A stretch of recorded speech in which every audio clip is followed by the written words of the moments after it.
Episode के starting में हम टियानियों को देखते हैं जो वहाँ पे उस इविल गॉड को काफी ज्यादा गुस्से में देख रहा था।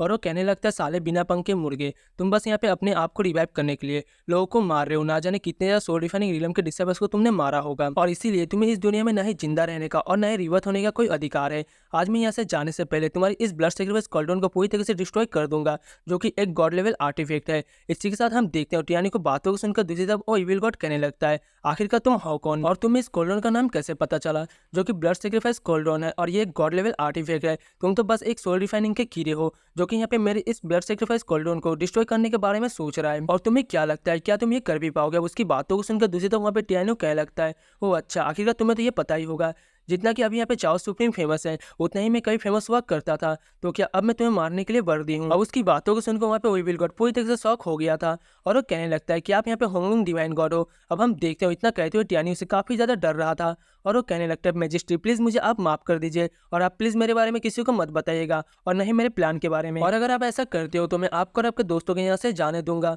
और अगर आप ऐसा नहीं करते तो मैं खुद के यहाँ पे सेल्फ डिस्ट्रैक्ट कर लूंगा, जिसकी वजह से वो ब्लड सेक्रीफाइस कॉरिडोर भी डिस्ट्रॉय हो जाएगा, जो कि एक गॉड लेवल आर्टिफैक्ट है। और इस वजह से 3 मिलियन माइल्स का एरिया पूरी तरह से तबाह हो जाएगा, और ये चीज तो आपको पता ही होगा। अब उसकी बातों को सुनकर वहाँ पे टियानो कुछ सोचने लगता है और वो कहता है, हाँ तुमने ठीक कहा, अगर यहाँ पे गॉड लेवल आर्टिफैक्ट डिस्ट्रॉय हो गया तो यहाँ पे 3 मिलियन माइल का एरिया पूरी तरह से डिस्ट्रॉय हो जाएगा। अब उसकी बातों को सुनकर वहाँ पे इविल गॉड जोर जोर से हंसने लगता है और वो कहता है, अब आपके पास में कोई भी रास्ता नहीं है मेरी बातों को मानने का अलावा। अब उसकी बातें सुनकर टियानो को बहुत ज्यादा गुस्सा आने लगता है। इसी के साथ हम देखते हैं वहाँ पे टियानो कुछ नहीं कर पाता और वो कहने लगता है, मैं औरत लेता हूँ। अब उसकी ये बातें सुनकर दूसरी तरफ वहाँ पे इविल गॉड खुश हो ही रहा था, लेकिन तभी वहाँ पे टियानो कहने लगता है, आज मैं तुम्हें पूरी तरह से डिस्ट्रॉय कर दूंगा। इतना कहते हुए हम देखते हैं वहाँ पे टियानो अपनी तालिस्मान के यूज करते हुए इस कॉरिडोर के चारों ओर एक फॉर्मेशन को सेट कर देता है, जिसकी वजह से वहाँ पे वो इविल गॉड डिस्ट्रॉय नहीं हो सकता। इसी के साथ हम देखते हैं वहाँ पे टियानो कहने लगता है, 3 घंटे के बाद में तुम खुद ब खुद यहाँ पे डिस्ट्रॉय हो जाओगे, और तब तक तो मैं यहाँ से अपने सभी दोस्तों को लेकर निकल ही जाऊंगा। अब इतना कहते हुए हम देखते हैं टियानो अपने दोस्तों को लेकर यहाँ से निकल गया था।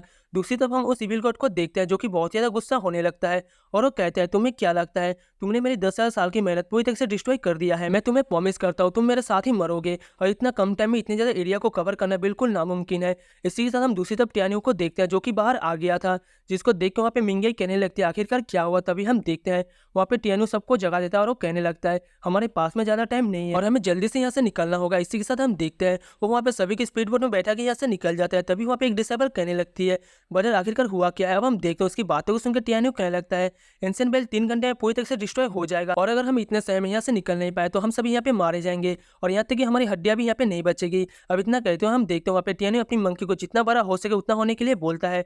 इसी के साथ हम देखते हैं वहाँ पे टियानो की बातों को सुनकर मंकी बहुत ज्यादा बड़ा हो गया था। इसी के साथ टियानो उन सबको उसके ऊपर चढ़ने के लिए कहता है। अब हम देखते हैं टियानो अपनी मंकी को फुल स्पीड में यहाँ से भागने के लिए कहता है, जिसको सुन के वहाँ पे वो मंकी भी अपनी फुल स्पीड में भागने लगता है। दूसरी तरफ उस इविल गॉड को देखते हैं जो वहाँ पे अपनी गॉड लेवल कॉरिडोर को पूरी तरह से डिस्ट्रॉय कर लेता है, जिसकी वजह से वो भी उस जगह पे डिस्ट्रॉय हो जाता है। इसी के साथ हम देखते हैं सामने आने वाले सारे एरिया एकदम से डिस्ट्रॉय होने लगे थे।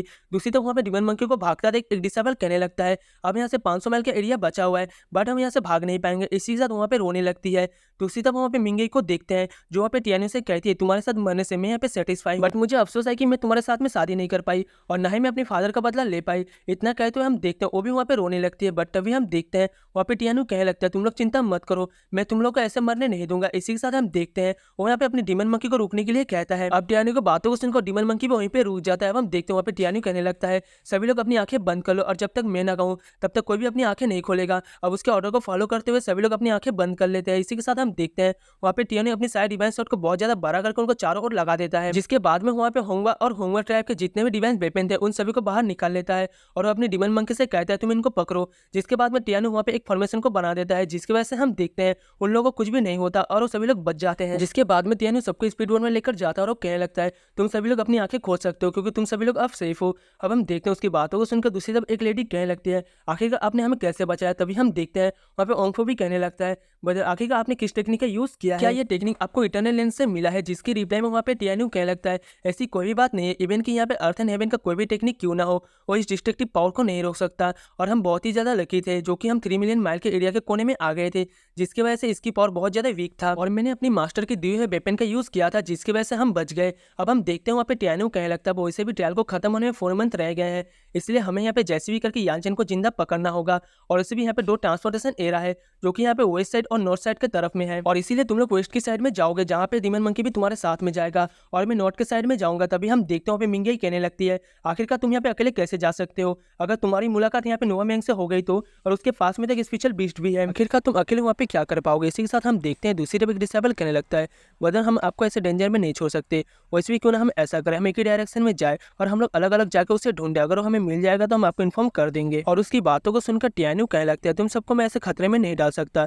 तभी वहाँ पे एक लेडी कहने लगती है, ब्रदर आप तो अकेले ही जाने की बात कर रहे थे और वैसे भी हम यहाँ पे मरने से नहीं डरते। अब उनकी बातों को सुनकर टियान्यू कहने लगता है, तो फिर ठीक है, और वैसे भी इसके बारे में ओंगफू और मैंने बहुत पहले सोच लिया था। इसी के साथ वो लोग वेस्ट की तरफ जाने लगता है। अब यहाँ से सीन शिफ्ट होकर दूसरी तरफ हम यानचेन को देखते हैं, जो यहाँ पे ओंगफू से एक डिसेबल को पकड़ रखा था और उसे मारने के लिए आगे बढ़ता है। तभी हम देखते हैं वो बंदा वहाँ पे एक तालिस्मान को निकाल लेता है और वो कहने लगता है, ब्रदर ईस्ट की तरफ फर्स्ट के 20 माइल दूर पे यहीं पे यानचेन है। इसी के साथ हम देखते हैं उसको वहाँ पे यानचेन ने मार दिया था। तभी वहाँ पे नोआ विंग और उसका कुछ डिसेबल आ जाते हैं। अब हम देखते हैं वहाँ पे नोआ विंग कहने लगती है, यंग मास्टर मुझे जहाँ तक लग रहा है ये बंदा हमारे लिए ही आया था और इसीलिए हमें जल्द से जल्द यहाँ से निकलना होगा। जिसकी बातों को सुनकर वहाँ पे यानचेन कहने लगता है, तुमने ठीक कहा। तो गाइस इसी के साथ ये वाला एपिसोड यहीं पे खत्म होता है। नेक्स्ट एपिसोड देखने के लिए वीडियो को लाइक करके चैनल को सब्सक्राइब कर लेना। Thank you.